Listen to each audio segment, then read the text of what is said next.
John. Did the SA ever have divisions? Yes, it did in a way. And I can get to that. Let me just check up some of the SGS garrison units which have heavy, put those in harbors. That might be good. Hello, Turnlow. Was your neck of the woods a bit ago? Oh, you were out here in California? Where I build full garrison divisions to hold the west wall and put those on. Yeah, I've done that type of thing in Hearts of Iron 3. Send CAS or fighter bombers. Well, we're sending some fighters and we're sending some medium bombers. Actually, I watch live on YouTube TV for bigger 30. Oh, yep, that works while you chat on Twitch, so I can do this. Well, cool.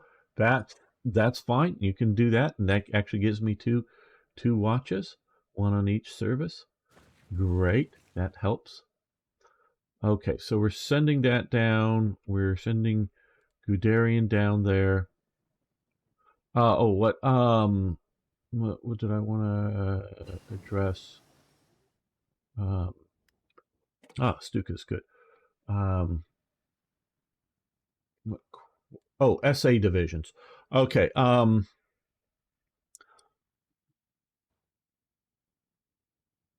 In Hearts of Iron 3, if you play Black Ice with my sub mod, you'll get as historically as I could get, and I've gone into episodes of how the research that I did to put SA on the map as a bad garrison unit. They were designed as a reserve for the army.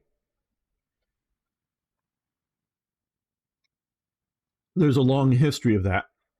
And when you hear about late war Germany, late 1944, early 1945, and you hear about why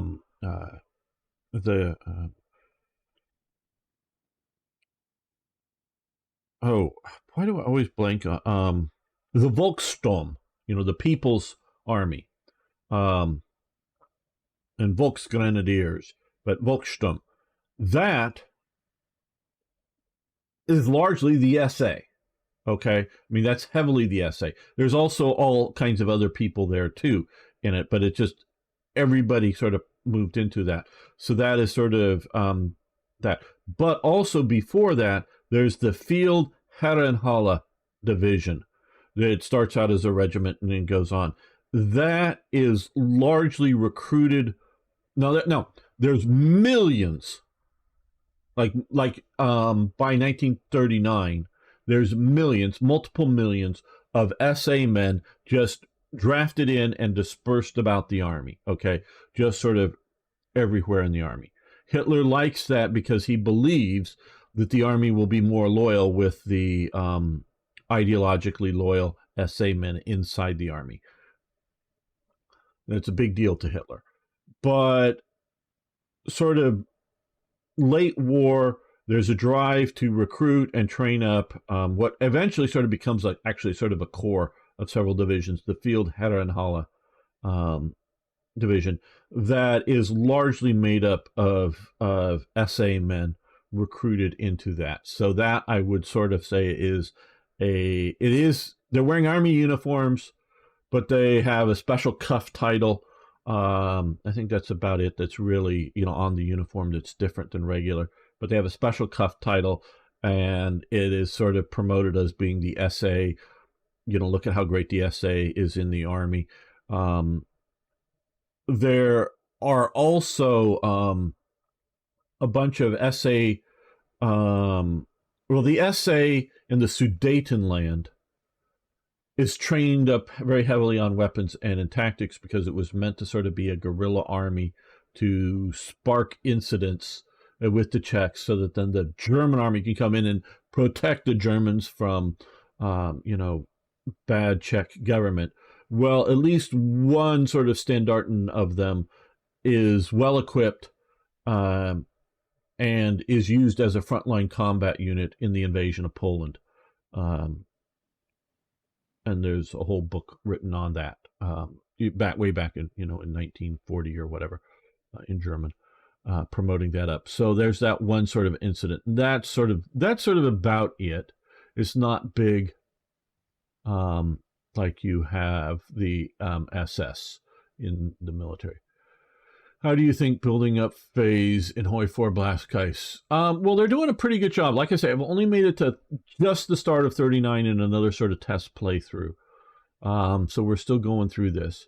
We're the SA militia. Yes. The SA, back in 1924 and whatnot, are made up of almost entirely World War I veterans. By the time you're getting to 1936, many of the SA, the older guys, have sort of aged out of. There are some sort of actually reserve SA units and whatnot, but they've sort of cleaned out a lot of the old guys by this time. But the SA is set up, and again, my mod Third Reich Events goes into this and looks at it at detail, is actually a training formation, if you will, that is training not just SA men, but everybody, including the Hitler Youth, including just regular people. There is one quote-unquote sports badge, one of the literally very few, and there's 3 grades of it, non-military badges that are allowed to be worn on Army and or Navy or Luftwaffe uniforms. And it is the SA sports badge.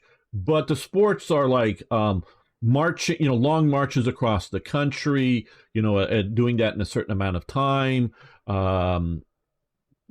throwing practice grenades. There's a whole sort of military training element to this sports badge. It's sort of like a fitness badge, shall we say, and not meant to be political, because you didn't need to be in the SA to get the badge. You just had to go through the training to get the badge. And a lot of young men that were going to go into the army that were, because the way the National Socialist regime sets up, there's the Hitler Youth. Now, there's sort of a real sort of young kids Hitler Youth, but then there's the main sort of Hitler Youth ages. Then after you get out of the Hitler Youth, you're supposed to go into the RAD, the Reich Arbeitsdienst, which is the German labor service. You're supposed to go into that, and it varies how long you're supposed to be in that. It's partially based on war conditions and whatnot. And then after, somewhere between 6 months and 2 years, I would say, and it can vary over time. After you go from that, then be drafted into the armed services, whether naval, Luftwaffe, or Army. So that is sort of the path. And at least the older half of the Hitler Youth and during the RAD, you get paramilitary or, sort of military training, sort of getting you ready to go into the Army. So, it is, and especially like right now in 1936. Oh, actually, Ernst Röhm was a government agent that down in Bavaria area that was responsible, and I'll get to some of the stuff here with the Freikorps, is set up to liaison with basically the Freikorps and do some weapons training and sort of try to keep the guns in secret government arsenals, not to permanently pass them out, but pass them out, train for, a day, a few hours, whatever, and then turn them back into secret arsenals that weren't really counted for any of the Versailles inspectors. And one of the Freikorps that he's dealing with is the early SA, and he eventually becomes, in charge of the SA. So he sort of gets co-opted by the Nazis, but he's sent around and he coordinates with others. That's sort of his job for a while as a government agent / army agent, whatever you want to call it. So from those days, that was meant to that if, I don't know, Czechoslovakia decides to take more German territory, or, what are the boundaries of Poland? Is Poland going to grab up more territory? Like we see at the collapse of, Austria-Hungary, both Austria and Hungary losing various territories, as sort of a reserve militia unit. Well, that continues through to the end of the National Socialist regime, if you will, because I don't know if you should watch if you haven't, the movie The Great Escape. It's a prisoner of war movie. Germans, in a German prisoner of war camp. Well, when they get out, and this is one of the duties of the SA, and they show it a bit in the movie, is that they're sort of mobilized in that area to, hunt for these escaped prisoner of war. Whenever there were downed airplanes in a region for, the bombing later in the war, the SA was, called out, because the SA is still continuing to exist, even though there's a lot of the people, it's gutted for manpower. Most of it's in the army, but there's still a lot of people that are maybe an essential war worker. So he's a young man, but he's doing he's making munitions or something that's more important than just having another guy out on the front line carrying rifles. But he's also a member of the SA. Or you get an older veteran, but still young enough to participate in the SA and still fit enough there. These people are called up to do that, and also called up to, say, clear up bomb damage, rescue people from, collapsed buildings and whatnot from the bombings. So the SA is functioning as a militia, more and more as a state militia as time goes on, and then just everybody, including the SA, is pulled into the Volkssturm at the very end of the war. But that is part of it being pulled up. Yeah, more value assuring loyalty to the Fuhrer. Yes, that's very true. Hello, Dominic. Lakotos, how you doing? Have you heard about the Russian Freedom Legion? Yeah, I've heard about it. Talked a little bit about one of my contacts in Ukraine about them. I'm still not quite sure what I make of them. There's a lot of fog of war. Did the SA use outdated equipment? Yes, certainly, as well as modern equipment too. The Sudetans were former. Yeah, I'm sure there was some former Czech army element in the Sudeten German SA. They're like older Freikorps, but transformed into, yeah, that's very true. Not sure if that word gets censored. It very well might. I don't have it to be censored, but I'm not sure. So much for central planning. Ludendorff kind of links the Freikorps to the National Socialist, although the beer hall push, doesn't he? Yeah, well, Ludendorff is his own kind of nut job. He has his own sort of pseudo party until his death. That is, I don't speak German, so I'm just taking reports of what other people have said about. He had a every other week publication until basically his death that was helped edited by his wife. That was supposedly a bit more loony than National Socialism was. So he is his own type of looniness. Great partner to Hindenburg in the war as a military general, but he is as nutty politically, racially, whatever, as the Nazis ever were, if not more so. Again, I have not read his work because I don't read German enough to do that. So, yeah, so the SA stays around to the end. It's functioning as various elements of a militia would, like hunting for downed pilots, including downed German pilots if they're, parachuted and injured and whatnot, and doing all of that kind of stuff. And partly for recruiting purposes to try to do it. I've talked about it at length in some other videos, so I'm not going to go much more into it now, the details of it, but it's a big thing. But I don't know which one. I can only pick one of these, right? Okay, so are we going to... we're still in mid 36, but do I push to 37 on something? I guess we do. Yeah, we'll do better. It'll still happen fairly quickly, though. Yeah, I'm sure, and well, because the SA mostly, because we do have the Sudeten SA that is, especially after the taking over the rest of Czechoslovakia, is equipped with Czech weapons. And then there's also like an SA unit that's formed down here when Germany takes over part of this that does anti-partisan work. But most of the time, the SA don't have rifles, in the sense that the rifles are spread around Germany. Whether it's in 1936 or 1943, the rifles are mostly spread around Germany in armories. and they're only passed out when they want to pass them out and handed over to SA units, and then they're put back into the arsenal. So they're mostly under control of the army, and so it's whatever is in those arsenals, because you can look at various end of war film footage of them being handed out, things like Enfield rifles or Mosin Nagants or whatever stuff is laying about, they'll use. So it's not just the Gewehr 98s, but it's whatever. Seems a Russian, is backed by a group of former Russian deputies, congressmen. Yeah, I don't know what to think about the Russian Freedom Legion.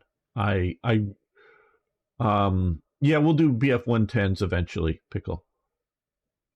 Pretty. Why would they be better than Poland? Well, I'm talking small arms here, not like artillery and whatnot. But Poland used a version of the Mauser rifle. Czechoslovakia used a version of the Mauser rifle.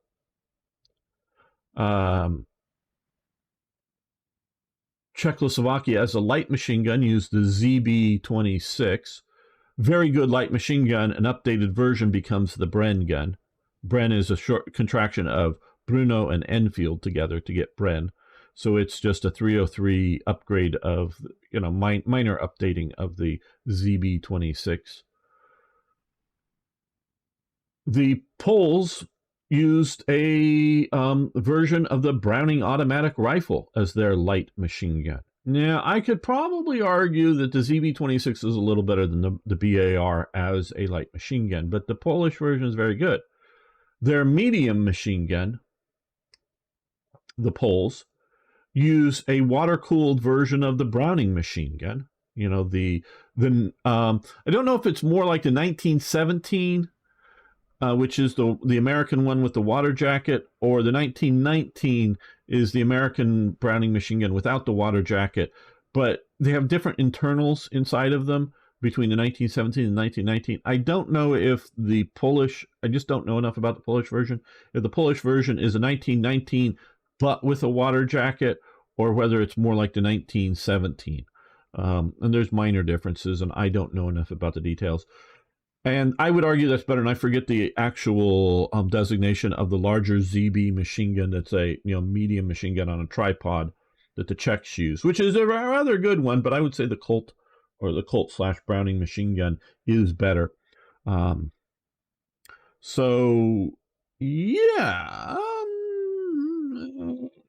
I would say about the same, ultimately, between Czech and Poland. Light weapons. Light weapons. Yeah, I would say at the time the best two versions of the BAR in the heavy version is probably the Belgian version. There is a very limited production, I think in like less than 100 BARs out of Belgium that actually have a quick change barrel.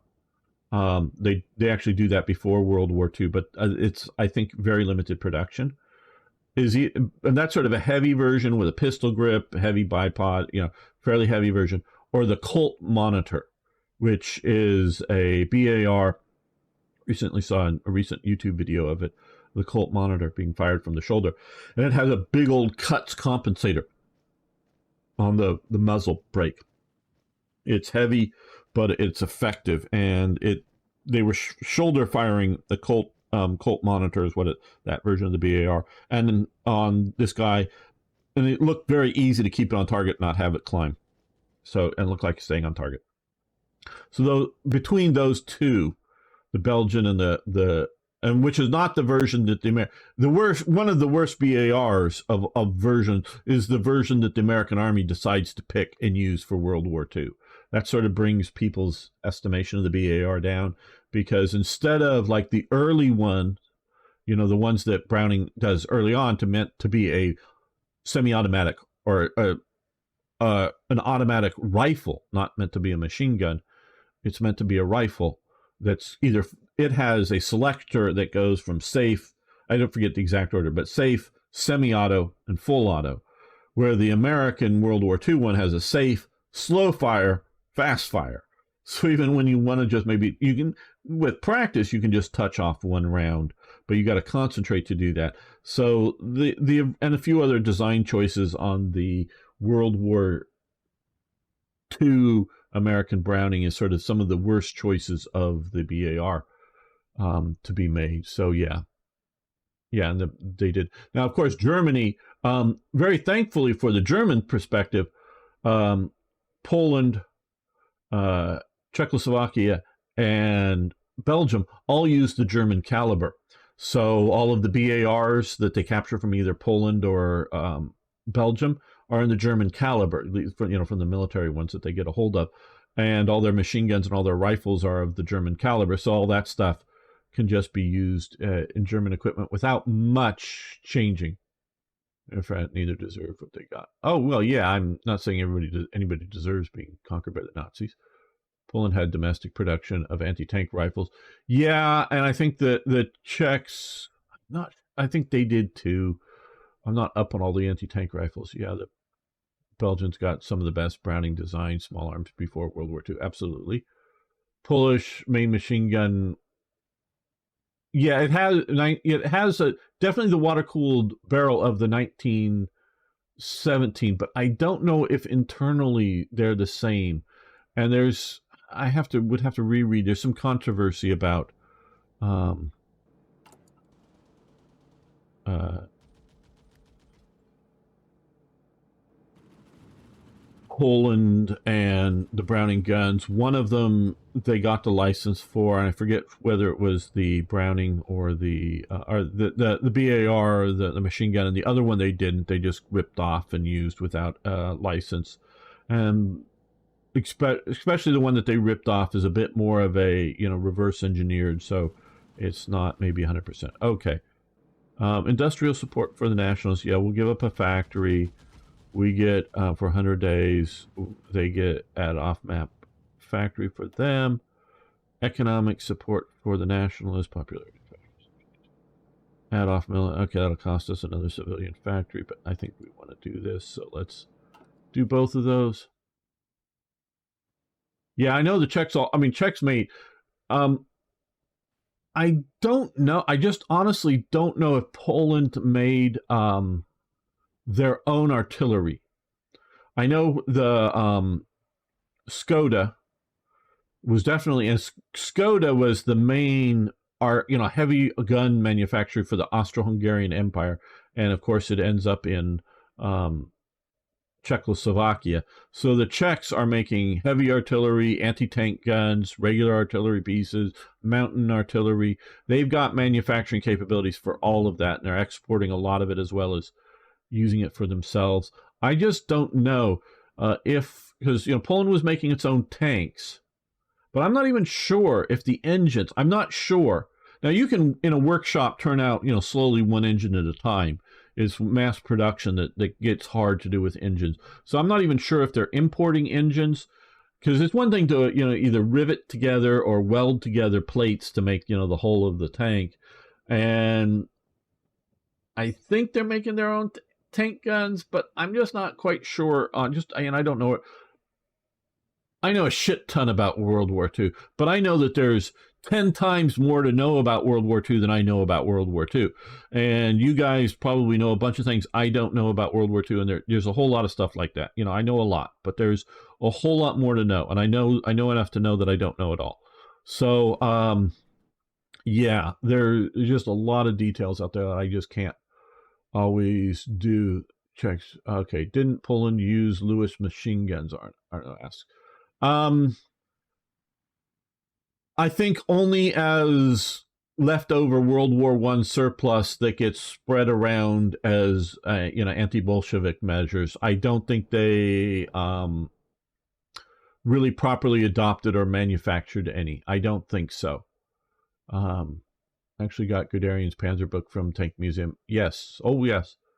I have their limited edition we got recently because I pre-ordered for it, their sort of Tiger instruction book for the Tiger tank that they published. I forget the exact name of that. I got that. But yeah, I've read both of Guderian's books. both his pre-war book about. We'll put you up, yeah, over Catalonia, I guess, and you go after air superiority, and you guys, we're gonna put you up over here to support ground forces because I think we're still fighting PS. Yeah, no, they published some cool things. So it's been years. I have both of the Guderian's books on my shelves. No, the Schwarzschild. I'm not saying it's a bad gun. I just mechanically, but the Schwarzschild looks awkward as a machine gun. The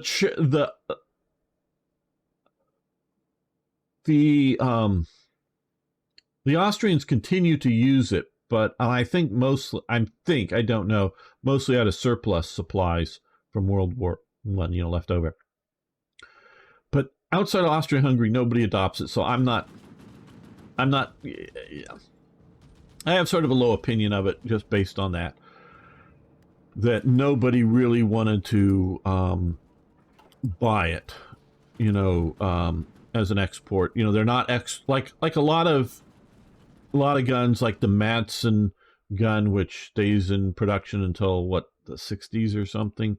Gets sold to Latin America. The Browning machine guns get sold everywhere. They're still using the MG42. They call it the MG3 in Germany, but in 308. So there's a lot of stuff that's been around and used a lot more.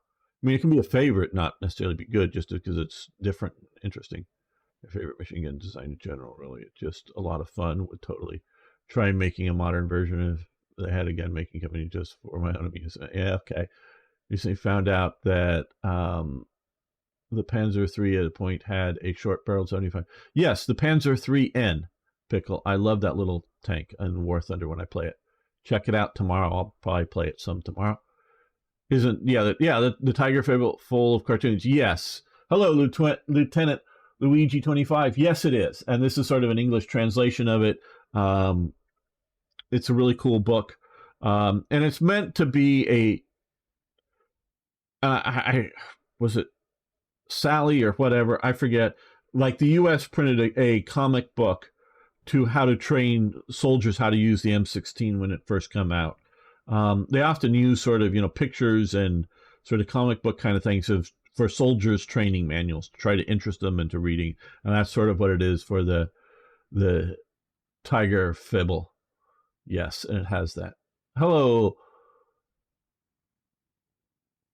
Oh, Lorginas.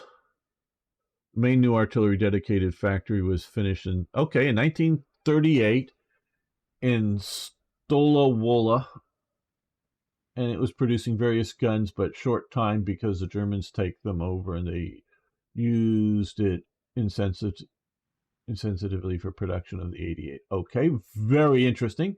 Good. So they did produce their own artillery starting in late. But artillery is a difficult thing to produce, and so that's why many nations to this day don't produce their own artillery. Air superiority, just go burr, hail the condors. Yeah, just watch. The Civi journals aren't on our German national site, although it doesn't matter. Yeah, in Poland. Yes, thank you. Yeah, and I don't know, Sally or something like that. I forget that they printed up a book. Just a cheapie for the M16 was a cheapie sort of throwaway. Hand out to each soldier as he got an M16, and had sort of a cute cartoony girl that was there. Okay. Franz von Papen at this point, 1936, was hanging out in Austria trying to get Austria into there. I know I've talked about that before. Okay. Trying to see. Yeah. You definitely don't want Roost. Postmaster General. Instruction speed. Naval Division speed. consumer factories. Resource efficiency gain, relations cost, trade, discord efficiency, fuel gain per oil up 1% max. Resource storage up 5%. That's nice.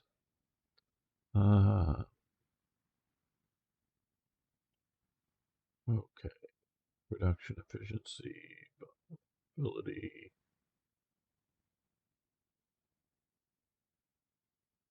Well, I think we will use Von Poppen here as the best sort of option for us at the moment.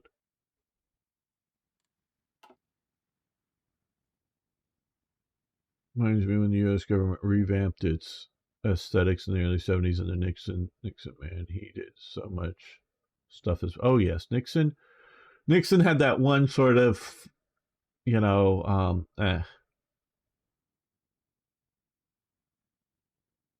Nixon did not order the Watergate stuff. Everything I've read, including G. Gordon Liddy's biography, but Nixon later found out about it and then lied about it. And that's what he did wrong. He lied about the Watergate. Instead of fessing up and go, yep, some of my agents did it, broke in to the office and they did a bad thing. Instead of fessing up about it, he tried to hide it. The cover-up got him. SPG Krebs today. Okay. The one fighting, yes. So yeah, Nixon wasn't a bad president. Like I say, he lied about the one incident, and that cost him his presidency. Then, of course, nowadays that wouldn't be anything to cost him the presidency, lying about it. You got Clinton lying about what is, and all kinds of other BS going on. So yeah, it was back when people cared. People don't care anymore.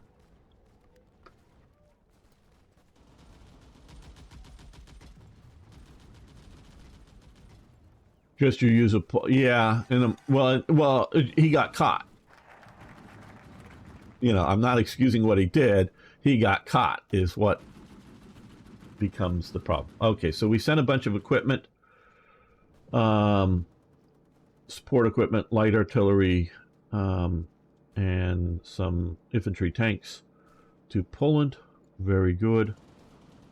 Okay, can't quite do that yet. Oh, let's see here. Hold on.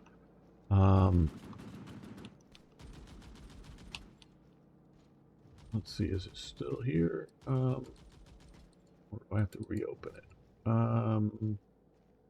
Oh, here's Gamer's Guide. This was by, I think it's Folk, isn't it? Did you put it in general? Yeah, Folk. Folk made this.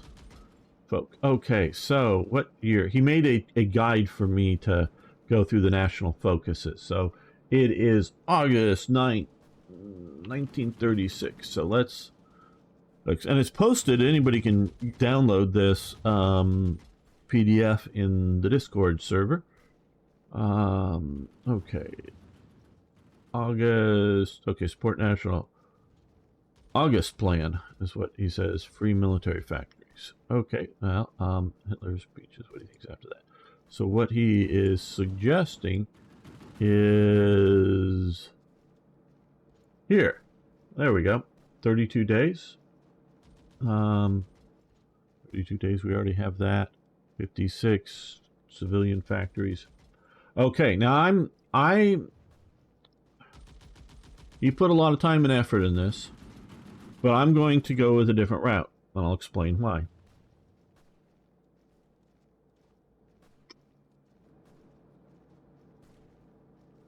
He's suggesting to do this, and it takes 32 days, and it will unlock these military factories and other stuff down through the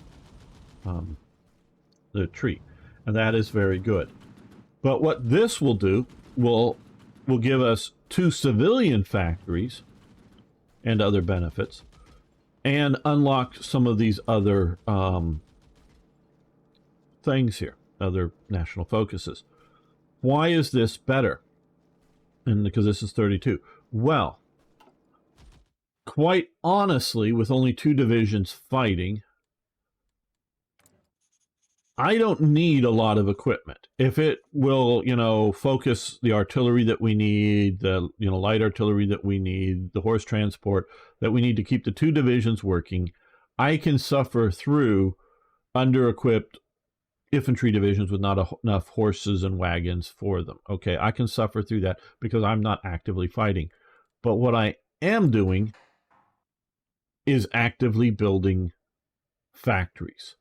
Whether it's building civ factories right now or later military factories, it's better to get the factories that build the other factories going earlier than just getting your production up. At least that's my opinion to an extent, because we're not looking at starting the war until at very earliest late 39, if not pushing it into spring 1940, which we may do. I'm not sure of what will be our thing. So we're changing that up to do that first.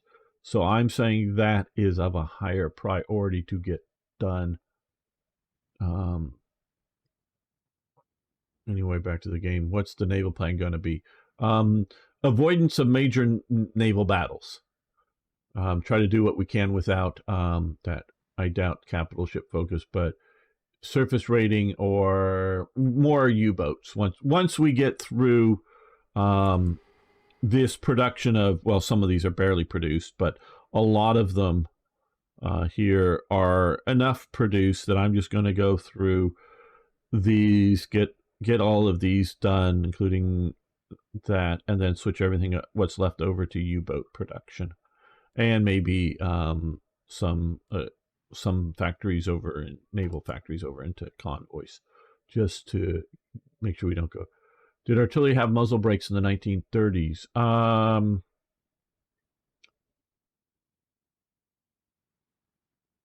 I'm not.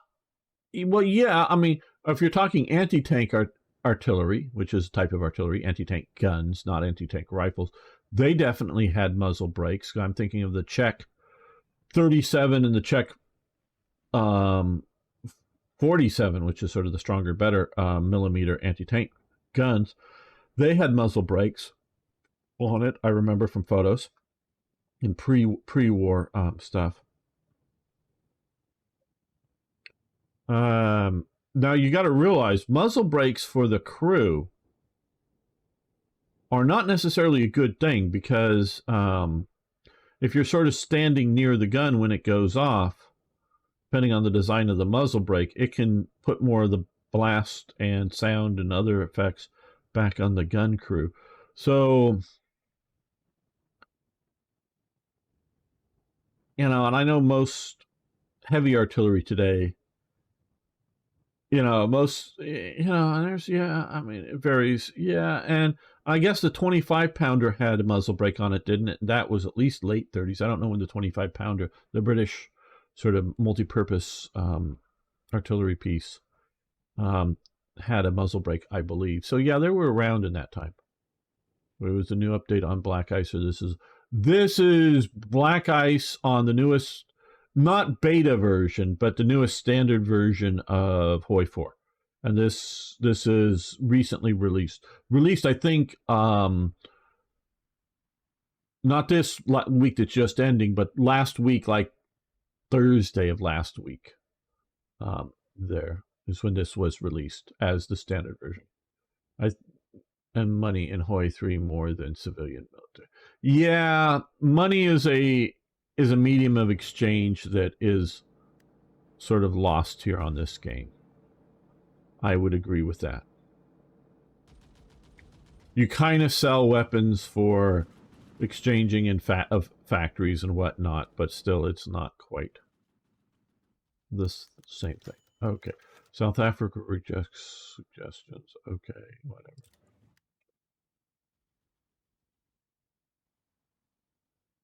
It was an 18-pounder carriage with a 25-pounder barrel.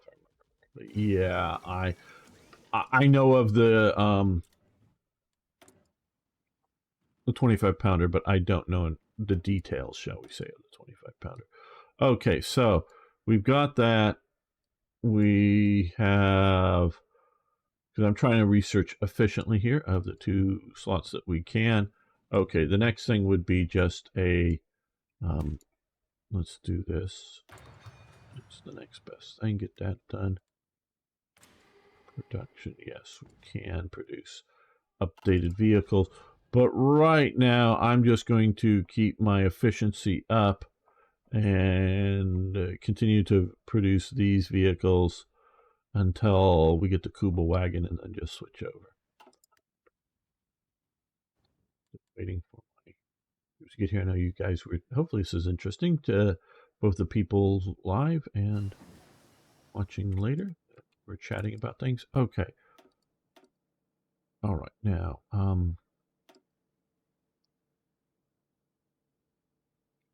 again, 36. Looking for 36. We can't do radio equipment. I think it's maybe being done in another slot here, or we will. Oh no, it's a 37 technology, actually, I think. Okay, we got paratroopers. So basically, we've done all of the 36 technologies. So let's start doing 37s.